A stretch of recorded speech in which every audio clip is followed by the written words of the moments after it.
All right, welcome back to another episode of Rewiring Health. I'm joined by Chris Lyon, and I am so excited to dive into this conversation. She's a wealth of knowledge. Got to know her a little bit here, and I'm so excited to hear everything that you have to share, Chris. So thank you very much. Thank you, Kelly. I am thrilled to be here. Yeah. So I want to just jump right into it because I think the most poignant thing about any guest and any person is their story. And everybody has such an amazing story. And I would love to just have you share yours and where you came from and what brought you to what you do today. Oh my goodness. Yeah, the condensed version, right? Because everybody does Yeah. have an amazing story. I was actually born addicted to amphetamines. It had been prescribed to my mother, so she wouldn't miscarry again. Mhm. And when I was born, I was, of course, withdrawing. And my mother didn't understand that, didn't know that. Neither one of my parents knew. And my mother wasn't very patient with my behavior. Mm. And things didn't go real well from there. The family kind of blew up, and it was really, really difficult. Mhm. There was a lot of negligence, a lot of violence, a lot of broken family abandonment things. It was really rough. And I remember taking that adverse childhood experiences quiz, the ACE quiz, that's been done in different parts of the country. And I remember I got such a high score, it's 1 out of 10. I got such a high score on that, where the actually the numbers came out to me having being like the top, have the top worst childhood, the top 1% or less Oh worst my gosh. childhoods in the country. And I was like, whoa. And then my therapist had told me years ago, I've been practicing for 27 years. You have the worst childhood I've ever heard of. I was like, Oh what my. do you do with that, right? Knew nothing about complex trauma, nothing about complex grief, knew nothing about that. But I did understand that my parents were people, and where they came from weren't so, they weren't such great places either, which helped me a lot. But I did get into some addictions for comfort and soothing, and they were really unhealthy. I got metabolic disorder. I had all kinds of problems with my system. It was out of whack. And I did become bulimic, and I was bulimic for years, quietly. Nobody ever knew until like maybe a decade or decade and a half later. So there was also, with the complex trauma, there was a lot of soothing and addiction, and then there was shame, all of that in. So years later down the line, my mother passed away. She was not a parental figure, but we did have a kind of a close connection. I had been kind of parenting since I was 4. I had been helping take care of everyone, and really had a lot of responsibility on me. And when she passed, all that changed. It changed a lot of my identity, and I was kind of lost and really grief-ridden. So I just did a lot of searching, and I decided to, instead of go the corporate field that I was in, go more holistic. And so I got my training. And I trained on I worked with the founder of personal coaching, Thomas Leonard, and I also became board certified in hypnosis. And I learned different modalities like neurolinguistic programming and different things like that. And when complex trauma started to become something that was researched and known about, I actually got certified in applied neuroscience and brain health to help myself and others more with complex trauma recovery. So it's been a lifetime of learning, growing, and recovery. And I could have gone either way. But sometimes you white knuckle it, but I chose to go the way of healing and really kind of putting that message out there, helping others with their recovery as well. Oh my gosh, that is just an amazing story. And to just go from where you were to where you are today, I mean, that's just what a testament to the power of changing your whole life. I mean, to the ability to do that. So thank you for sharing that. When you talk about Thank complex you. trauma, do you mind just explaining what complex trauma is for Sure. the audience? Absolutely. Trauma can happen to the body, it can happen emotionally, and it's actually something that affects the nervous system, okay, in a way where it can damage the nervous system. It can condition the nervous system in a way that's not healthy. It really can cause a lot of of long-term damage. And when it's repeated over time, maybe in developmental stages and or subsequent relationships, it's complex trauma. It's repeated over and over and over. And that's just what I knew as a child. It just was happening over and over and over and over and over. It was unpredictable, which made it even more traumatic when it happened, right? But yeah, and so it affects the nervous system. So a lot of us have our nervous system conditioned to be in the sympathetic part of our nervous system, which really isn't sympathizing at all. It's actually our fight, flight, and freeze type of area of our nervous system. So a lot of us spend a lot of our lives in that area as a baseline, which sounds like a miserable existence. And I can tell you from my experience, it is. I've spent decades in that baseline and not realizing it until a certain point. When you realize it, it makes a big difference. And sometimes you can take yourself out of that place with laughter and music and love and things and animals and all the good things. But if it's a regular thing, it's your baseline. It's a really rough. You look at things differently, you breathe differently, sleep differently. There are so many limited thoughts and beliefs that we have. Our mindsets are limiting. There can be a lot of health problems, mental illness issues, physical illness and disease, and the inflammation. I mean, you could just keep going. It really affects the entire system. Absolutely. Oh my gosh. Yeah. And that's the ironic thing, is that people are living in this system for so long, you don't even realize that you're living in it. And then it becomes your comfort zone. And what happens, we always want to gravitate towards comfort, even though it's not serving us to live a fulfilled life. So it's just a vicious cycle of continually seeking out, almost like getting your sympathetic fix, even though it's not helping you in any way, shape, or form. So it's absolutely trying to get dopamine, trying to get happy, get a rush, right? Or trying to numbing out, dissociating, self-soothing with things that aren't good. I've done that. And there's decisions that you're making that seem safe, that seem good, but they're not. And it's not healthy for you. It's the same thing when your nervous system gets conditioned when you're a child. You learn to be helpful, or take care of everything and be in charge, or you learn to be quiet and not ask for your needs met, or a combination of any of that, because it really seemed safe for you at the time. Well, when you take that conditioning into adulthood, it's not safe. It doesn't make your relationships healthy. It doesn't make your overall health and well-being. It doesn't benefit any of that. So it's not safe anymore, but we don't realize that because our system is saying that these things are still safe. These behaviors and mindsets are still safe, and they're not. Yeah, absolutely. And it's very, with both of us having a history of bulimia, it's like that too, where you don't want to give up your eating disorder because it feels so comfortable. And it goes back to the same thing. It's like, this is what I know. This is my identity. This is who I am. So it's like, to quote, give that up feels like just, you can't even conceptualize that. It doesn't seem possible. I know with me, like, I didn't have much of an appetite because I had a metabolic disorder. I had PCOS and insulin resistance and all the things, and I didn't know that. This was, long time ago. And so people didn't even realize what bulimia did and how dangerous it was. I didn't even know it was bulimia when I had it. So I wasn't hungry all day. So I was hungry at night and I eat a lot, right? And it felt good to do that.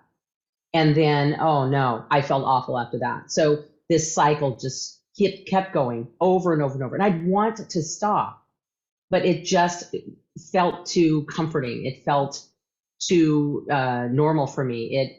I didn't have to eat during the day. I was busy and I was getting things done. And then at night I could go with my friends and we can eat and drink and have fun and take a break. And it was too much for my body and too much for my system. So this went on for several years. And I would get to a point where I'd want to stop. But like you said, there's too much comfort in it. And it was really, really difficult to do. Yeah. And that makes it even harder when you have that like cognitive dissonance where you shouldn't be doing it, but yet you keep gravitating toward it. So it's like that just erupts that shame and guilt that you have from it. It's like, you shouldn't be, but this is what I know. And it's like, it clashes. And then it perpetuates it even more. So it's such a tough position to be in when you're experiencing that. And absolutely. And a It lot of does things. support the behavior continuing though, doesn't it? Yeah. All of that just is Mhm. a wonderful recipe to support it continuing. Totally. Yes, absolutely. And it's hard to see that when you're in the thick of it because this is just what you know, and you're looking through a lens that doesn't have a lot of clarity to it. But when you're on the outside of it, you can be like, oh my gosh, like I was in a bad place back then. I didn't even know I was. It's amazing how your perspective changes when you are in a place of healing, which is it's True. so profound. Can you talk about that? How you went from like that cycle, that vicious cycle, and like just living in autopilot to a place where you were able to get to a point where you had that clarity and gain some momentum and healing? Well, I think I did drink a lot of alcohol because I liked to party and I was in the music industry. Mhm. So I think I just kept doing that and smoking cigarettes. So, doing addicted to things that weren't good for me. So I kind of just kept doing that. But with the bulimia, I was like, I think this is not good for me. I'm feeling my body's feeling it. How that can feel with an eating Yeah. disorder. It doesn't, your body doesn't feel normal. Mhm. You can't regulate your temperature properly. It doesn't feel good. And your energy affects your energy, everything. And so I just got to the point where, and this is interesting because this is what I've done with my other addictions, is that I got to the point where I associated them with enough pain and discomfort where they didn't serve me anymore Mhm. and I was done. So I make sure that that's how I look at things. If something's unhealthy for me, I make sure I associate it with that because what I've taught my clients, and I've helped a lot of people with their addictions over the decades, and what I've taught them is that we either do things to gain pleasure and comfort, which we were talking about the comfort, to gain pleasure, comfort, or avoid pain and discomfort. Well, there's no reason to change that, Mhm. but we can change what we associate with those things. So I started associating having more energy and more control over my eating, being able to regulate my temperature, sleeping better, having less shame about it, and hide it and not having to hide it. I associated, all those things with good. So I associated not using, not acting out with good things, and instead of living like that with pleasure and comfort. So you have to switch that. You have to change that up. So I did the same thing with smoking. When I found out I had reactive airway disease, I'm like, okay, I'm associating cigarettes right now, not with good things and my best friend and something that will help me breathe and calm and take a break and set my regimen of the day, but I'm associating with something that's killing me slowly Mhm. and horrible things. So I thought of all the horrible things about it so I could see it as something that I wanted to stay away from. Didn't serve me anymore. Mhm. That's what I did with the eating disorder. I never went back, but I understand some people do.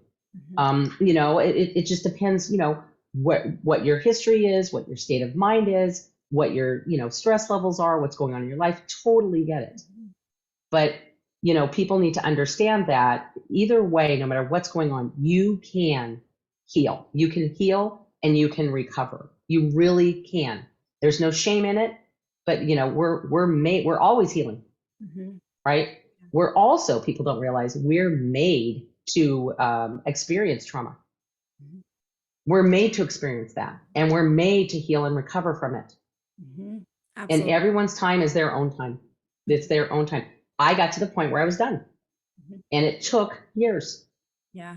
So and it just, but the mind frame that I've used since then, it's helped me so much. It's like what I said about associating it with pleasure and comfort or pain and discomfort. Mhm. That's huge. Yeah, it's such a powerful point too, because I mean, I know some people listen, they're like, well, I can't change my circumstances, I can't change certain things, but what you always have the power to change is your perspective and your Yeah. association. So you always have that power within you. So that's such a powerful point to say, when we sometimes blame things outside ourselves, we always have the inner ability to do this. And that's much more powerful than anything that's going to control you from the outside. So what Sure. a powerful point that is. When- Yeah. with things that because we all live with some kind of subconscious messaging, and that's all formed between ages 0 and 7 about so given the childhood that you had, I'm sure you've had some subconscious messages that were not serving you. How did you take those and then transform it into messages that did serve you and created the life that you have today? It's interesting, when I really lived with complex trauma and lived fully in it, didn't realize it. I feel like I was living in a box, just a restrictive box. I didn't see it that way at the time. But by the time I got out of it, I realized, wow, it's my world is whatever I want to do with it, however I want to create it, period. But it's really hard to feel that and see it when you're living in the box. So one thing that's worked for me as well, and what I recommend to other people, is you just change one thing at a time. You realize, wow, I've got some limited conditioning here. So what if I just change this one thing a little bit? What would happen then? And then I'll just keep changing that one thing, right? And it could be the way you're thinking. It could be body movement, where you're soothing your nervous system instead of getting that snack or having that cigarette or whatever. Just one thing. Then how will you feel differently? How will you maybe see things differently if you do that? Then maybe do something else different. And you just keep doing that until you have this lovely self-care regimen that includes you constantly working on reconditioning and healing of your nervous system. Yeah. And it really is that power of curiosity. Like where brains are innately curious. So it's like when you try something new and you're like, oh, that was a different response. Like that's your momentum. So it's so true. Yes. And that's also just at a great point, because I think sometimes people think they have to overhaul their whole lives, and then they meet a lot of resistance. It feels like a job. And then that's when they kind of get set back. So saying one little thing each day, it just feels like it's obtainable. You can do it. And then it's that compounding effect that you have every day and moving yourself forward. Huge point, Kelly. Avoid overwhelm. Yeah. Overwhelm is not your friend. Overwhelm, you want to do two things with overwhelm. Number one, you want to be preventable about it, right? And then you want to have a plan that if it's going to happen, how you're going to manage it, how you're going to kind of recover from it and have that me time and do that recharging. Avoid the overwhelm. And all those overwhelming thoughts, they've come to me. They come to a lot of people, especially highly sensitive people. And they are huge with overwhelm because they take in so much at once and they process it deeply. So you can get that overwhelm. When you've gone into the place of overwhelm, it's really good to stop and say, okay, no shame here. I went there. I'm overwhelmed. Okay, I get it. Now, what do I do to manage that and take care of that so I can recharge and get out of overwhelm? Okay, and also the preventing part, right? Being preventative. I'm going to do one thing. I'm not going to overthink it. I'm not going to pile a bunch of other stuff on. I'm not going to do this out of shame. I'm going to do it out of empowerment. And I'm gonna urge myself on like a cheerleader and encourage myself. And when I fall back, listen, you and I are both agents of change, right? Yeah. We understand you're moving forward. You get hit back, right? And then it's up to you whether you want to brush yourself off and stand in one place or continue going backwards or move forward. If you get hit back, hey, that's the human experience. Yep. Okay. If you get up, brush yourself off and move forward, that's part of the progress. 100%. Yes. No need for shame. No need to snowball it. It's part of the progress. So go ahead and keep going. That's it. And it's something to learn and grow from as well. So really, it's the way that we kind of look at ourselves and kind of give ourselves a break and that compassion, that understanding, that validation, so healing. Yeah. It's such an important part of our healing progress. It's very important. Yeah, so many good points there. And especially like when you expect that it's not a linear process, there's going to be ups and downs. When you already have that you're already expecting that and it happens, you're like, oh, this is just part of the process versus like, what's wrong with me? Why can't I always just keep moving forward? And then another thing you said that I just love is looking at it from a perspective of empowerment rather than shame. That's just so, it's such a game changer, because I think a lot of times too, is like people innately just look towards shame. Like, what's wrong with me? Why can't I do this? And then it's self-defeating. You're just going to defeat yourself in the process if you keep going down that. So you always have that choice of how you view what you're doing. Yeah, taking that shame bath is just so easy to do. It's just so simple to fall into that, right? Bathing in the shame. And it's easy to do because we don't realize it. Yeah. That's just where we go. But the thing is that shame, what is shame? Like, shame can teach us things if we need to write something. If we need to, if we're not doing if we did something maybe out of our integrity or something, we can sit and learn from it, not sit and feel bad about it. We learn from it. Other than that, for the most part, shame's a waste of energy and resources. It's a waste. Yeah. So that's the thing, is like, check in on your narrative. Check in on that. Check in to see what your narrative is. Well, you know what? I started this. I did really well last week. I'm pretty proud of myself. I'm going to duplicate that. I had a rough start this week, but I'm going to go ahead and duplicate that this week. And if I duplicate it, I've changed the game for myself, and I'll keep going. Right? It's watch your narrative. Oh, I can't heal like other people. I can't do this like other people, or whatever. With my bulimia, I had all kinds of excuses, right? It was always other things, but that's how, like, an addictive mind, and I've had an addictive mind, that's how that thinks. It's going to talk me out of things that talk me out of that, away from that behavior, right? So check in on the narrative. Is it right? Is this my truth or not? Is it old, antiquated conditioning? And quite often it's conditioning from people who were just trying to get through the day and really didn't understand themselves or you enough. Yes. So there's that. So check in on the narrative. Really question it as a kind of a curious observer, right? To see if it's really right or not, if it's really your truth. And then if it's not, how to make that your truth. Right? Checking in on the narrative is huge. Yeah. Oh, I couldn't agree more. I mean, really, the big thing is that people take these narratives as gospel. Like, of course this is right. And until you question, you're like, oh my gosh, I've been believing that for 20 years or 30 years, whatever it is. It's like, when you first question it, you're like, this is crazy. It's like almost mind blowing that your mind, your life could be so different, or your perspective could be so different, but you never even realized it because you just never questioned it. So exactly. It's amazing. Yeah. It is amazing what you can learn about yourself and how you can see other perspectives and how you can get out of that box if you question the narrative. I'm not going to be able to heal. I can never get, really? Is that true? Yeah. Is that true though? Because didn't you do an amazing thing for yourself? Yes, just yesterday. And you did it well. And you followed through. Like, is that true though? Isn't it true though that you are actually able to heal? Didn't you heal when you got sick? Didn't you heal when you did it?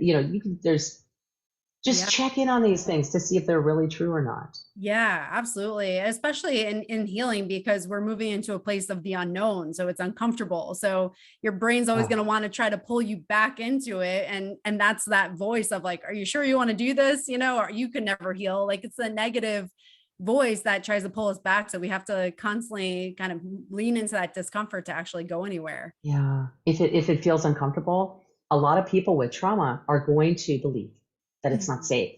Yeah. And so that's why I keep saying the mindset over and over is things before that you did when you were younger that seem like the safe thing to do, when you come into adulthood with it, it's often not safe for you. In fact, it's often harmful or dangerous. So if you feel that discomfort, question the narrative of that. Does that mean it's not safe? Or could you be feeling discomfort because it's safer? And the one thing I learned as a hypnotist, when I learned hypnosis, the biggest thing that I learned is the mind loves the familiar, and it will just go right back to it as much as possible. And it does it to protect you. It does it to thinking it's helping you. It's keeping your memory good, the whole thing. But the mind loves the familiar. So people say, well, that's just great. Then I'm stuck. The mind loves the familiar. And the unconscious mind always goes back to the familiar and takes the conscious mind with it. What am I supposed to do? That's a great question. What I have found the answer to be is simple, but it's easier said than done. It's create a new familiar. The mind will love it. Yeah. The mind will guide you back to it over and over. But it's up to you to create it. You've already created one. You've already created. Don't say you can't, because you already have. Yeah. So now that you know so much more, and that you're so much more resourceful, and there's so much more that we know about health now, now you can create your new familiar as your caretaker now. Now you are your caretaker. So all of that is so empowering, right? It's the narrative that counts. That's a powerful narrative. Yeah. Oh, absolutely. 100%. I mean, it is. It directs your whole trajectory of life and what your narrative is. It's either going to make or break you. It's so true. So it's a choice. Yeah, absolutely. Do you mind just briefly explaining like how you use hypnotism to change the narrative with someone? Sure. Usually I have to have, if they want to change something, they want something, they want to quit something or start doing something or get over a phobia, or really they come to me with all kinds of things. And then they have to be willing to make those changes. So I actually have to have them buy into that before the hypnosis. Okay. And if they want it badly enough, if they don't want it badly enough, we work with them so they do, right? If they want it badly enough, they'll agree to these changes. And then I say, listen, if these are too many changes, let me know. If it's too much, let's do what's reasonable for you, what you're saying you can do, what you can commit to. So they buy into these. And then I just reinforce those unconsciously. And you can use metaphors, as the mind loves those too. You can use metaphors, use their own words. And there's a lot of things you can use that that work. But you talk a lot about their own resources, their own strength, their own wisdom, right? Their own truth, their own ability to heal, which is incredibly powerful. And then you talk about some of these changes that they've agreed to make. And you say it as if they're doing it, and what they're finding, this is what's happening, and, that kind of thing. And it's almost a little bit of future pacing too. But it's super, super powerful because you've gotten their conscious and unconscious mind on board, right? And when you've gotten the unconscious mind on board, you have really reinforced it into the unconscious mind. And that's the part that really kind of does a lot of the guiding and a lot of the, knee-jerk stuff and the making the decisions and all the regulating, and it stores everything. I mean, it's amazing what the unconscious mind does. So once you have both on board like that, and you have the person come out of it feeling good and ready to go, it's a really good start. It's definitely a recipe for success for them. And I've seen people, pass their boards when they flunk them over and over. I've seen people be able to walk again through using the use of hypnosis. I've seen people be able to eat again. I've seen people recover from phobias and horrible grief and all kinds of things by just tapping into the power of their mind. There's really not much, there's no magic to it. Yeah. Oh my gosh. I am such a strong believer in that. I've seen in my life, I've seen other people's lives. Like I'm such a believer in that. And it really is our greatest tool that we have. And it's just unfortunate that so many people don't know how to use it to its potential. And it's like, we get an update on our phone. We're so quick to update our phone, but yet we have our brain we've been using for how many years? We've never updated it. So it's right, like that operating system, right? That we always have. 100%. Indeed. It's like, no wonder our life isn't what we want it to be. We've never updated the software, so it's so important to utilize the most powerful thing you have in your life and make your future what you dream of it to be. Exactly. So, exactly. Yeah. Tap into the power of that brilliant mind. We all have one. We all have that ability to do that. So yeah. And really, if you can go into a relaxed state, if you can go into trance, like daydreaming or anything like that, then you can be hypnotized because it's trance. So pretty simple. Yeah, I love that. And I know we can talk briefly, like, with meditation and hypnotism, it's a practice and you have to kind of work through it. What would you say to somebody, because I know this is some people are like, oh, I tried meditating, didn't work. What do you say to those people that are like, that feel that way of like, oh, I tried it, it didn't work? What would you say to that person? Right. There's so many things to say about that. Usually meditation is more of like a state oriented, like put you whatever in whatever state. And then hypnosis is usually goal oriented, right? But you could, both of them, I've seen both of them used for both. Okay. And when people say, oh, I tried meditation, can't do it or whatever, a lot of times it comes from people who have listened to meditation telling them to visualize something and they can't visualize things. There's a fraction of people who can't. So when you use hypnosis, you want to talk about feeling and experience. Okay. If you're talking about, you can say visualize or you can say imagine. Now the visualization probably wouldn't work with them. Okay. So that's that. Then there are people who are just so guarded and they don't believe in it. So their mind's already telling them it's not going to work or whatever. They don't want to give up that control. They're guarded. They're putting up that wall, the hesitation. If they lifted that up, it would be different. Then there are people, and there may be a combination, but then there are people who have had trauma and they're like, I don't want to take that extra 10 or 20 minutes to stop and be still because it doesn't feel comfortable for me or safe. I have so many other things to worry about. I'm on this baseline of hypervigilance. So it doesn't work for me. And it would, if you looked at that as being safe and good for you and amazing for your powerful mind and for your entire well-being. It's like, just like when you get driven to go eat that favorite snack, you somehow are able to figure out how to get it and how to enjoy it.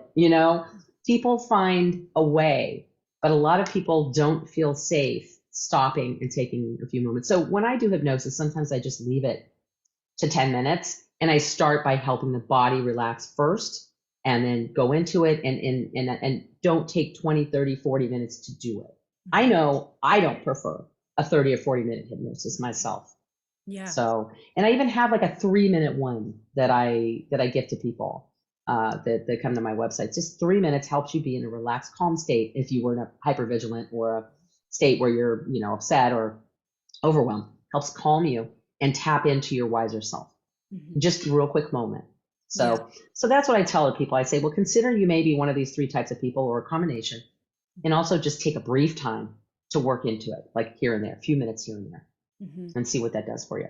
Yeah. And I like how you highlight it doesn't have to be 30 or 40 minutes, because I think sometimes people have that misconception. They're like, I don't have time in my day to do this. So really, I mean, if you can't find 3 minutes just to try it and do it and see how you feel, because a lot of times just taking that leap of faith and just do it for a few minutes, and then it actually feels good, and then you want to do it. So it's just testing it out, seeing how it feels, and then it's like your system kind of motivates itself to continue to do that when it feels good.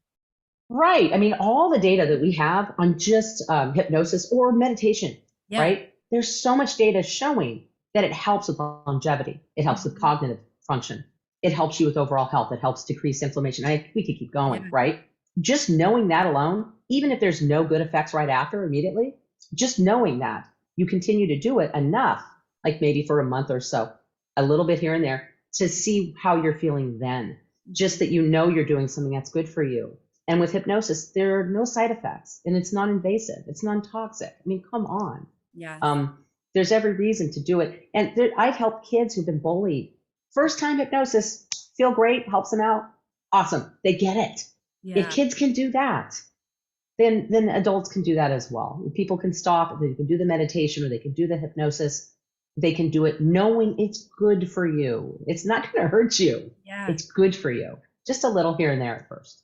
It's like, just, you want to like scream at the rooftops, because it's such a powerful tool to use. And like I said, there's no side effects. It's not that you're going to have all these other ill effects from it. It's like, there's only things to gain from it.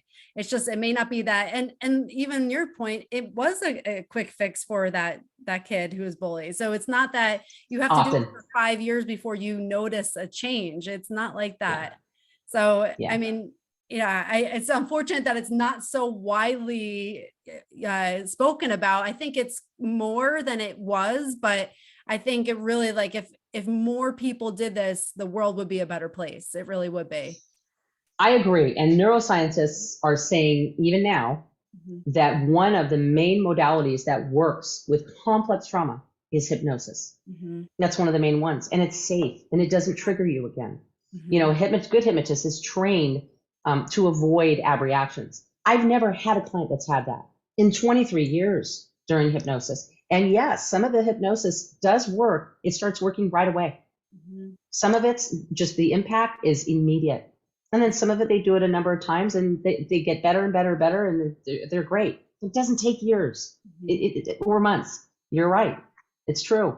So yeah, it's nothing to be afraid of. And there's all this data that shows how good it is. Why not get in it a few times, a number of times, and see how it goes after you've done it a number of times, right? Absolutely. So you can only get it's only beneficial. Yeah, absolutely. And especially speaking of that, it's science backed. I mean, you have research showing it. So it's not just that you're just like, oh, this kind of worked. There's clearly research and data proving that it has worked. So that's amazing. Yeah. I'm not a good woo-woo person, and I respect people that are. I think it's awesome. But I need to kind of like talk to my clients from a place of logic and facts. That's really what it makes the impact for them. So I'm with you. I need to know that there is meaning behind it, that it's not, you're just pulling it out of thin air. It needs to be that it's real, there's physiological proof and definitely change in that. So Exactly. as far as I mean, self-care is such a huge thing for people, and guilt-free self-care. Do you mind just speaking on your personal self-care routine and what you do on a daily basis to keep yourself consistent? Um, it's become a very robust practice for me. Mhm. When you and I finish this, I'm actually going to go into my pool for the first time this season. I'm looking forward to it. I That's awesome. usually am in the pool on a daily basis, Mhm. except for the winter. Mhm. That is meditative for me. It helps to stretch my body. It helps to smooth and relax my body. It helps me with movement, all the things. It's contemplative. It's safe. Um, it's peaceful. I mean, all of those. So that's one thing, is that I pick an activity that really speaks to me and that I love and I enjoy. And I listen to a ton of music. So even when I'm swimming, I listen to music. When I'm working out, I listen to music. Sometimes I listen to music when I get up that keeps me calm. My history, the mornings were the most dangerous time for me. So and I got to the point where I would go outside. The day was a beautiful day, and I couldn't feel it. Mhm. Right, horrible things happen in the morning. So I've just come around to the work that I've done. I've come around to enjoying the morning again. And I do some stretching and listen to music and have some self-talk that helps me do that. The mind and body has to work together. People always think it's just self-talk. And this is a hypnotist saying it's not just self-talk. Self-talk is a supplement. It's not the answer. You've got to go physiological. So I do some breathing techniques. I've done some cold water exposure. I do red light therapy. I mean, I could keep going, but I make sure I look for what works for me. I used to do sensory deprivation float tank use, and I love it. I love it. And then the pandemic hit, kind of got away from that. But then, I have my pool, but that's a great experience. So I look for things that work for me. Sometimes watching self-care videos where I can learn more about the nervous system, learn more about some things that people are using that are working for complex trauma. I do that as well. So really, there are so many things. I try to eat things that aren't foods that cause inflammation. I try to drink a lot of water, get hydrated. I take an array of supplements. I'm older, so I've been through a lot of bad behavior and addictions, and a lot of sunlight, a lot of stress, a lot of cortisols run through this body. So I do a lot of things that help me to kind of face the rest of my life in a way that's going to be really high quality. Versus when I was younger, I really didn't have much of a choice or much knowledge about it. So there's so many things. It just, you have to do what works for you, you know? Yeah. Absolutely. Thank you for sharing all that. And I think the biggest thing is what you said is do what works for you, because it's all individualized. But I just love to hear different examples, because for anyone listening, you may have heard something that said, oh, let me try that, and it might work for you. So it's again, that experimentation, figuring out what works for you in a season of life. There's going to be things that you do today that maybe 10 years from now, it'll look different, but figuring out what is serving you in this day. So thank you for sharing all Exactly. that. Oh, For you're welcome. Yeah, for anyone who wanted to connect with you, work with you, where can they find you? Well, I think the easiest way is to just go to coachlyon.com, which is coachlyon.com. And my resources are there, as well as my social media platforms. And Okay, great. And I'll put all that in the show notes too for anyone listening, so that way you can connect with Chris Lyon. And thank you so much for sharing everything you did today. I genuinely enjoyed this conversation. I know people listening there's so many tidbits of information that you can really take and use and take action on. So thank you for everything you've contributed today. oh, my pleasure. Thank you for your podcast. Oh, That's so helpful. And we appreciate you so much for the work that you do. Oh, thank you. I appreciate it. That means so much to me. I'm generally just so invested in it. So thank you very much for saying that. Well, thank you again. And for everyone listening, please again subscribe to the podcast, and please leave any questions that you may have for Chris or myself. We'll be happy to answer those. And again, please leave a review and listen to what you think of the podcast. So thank you.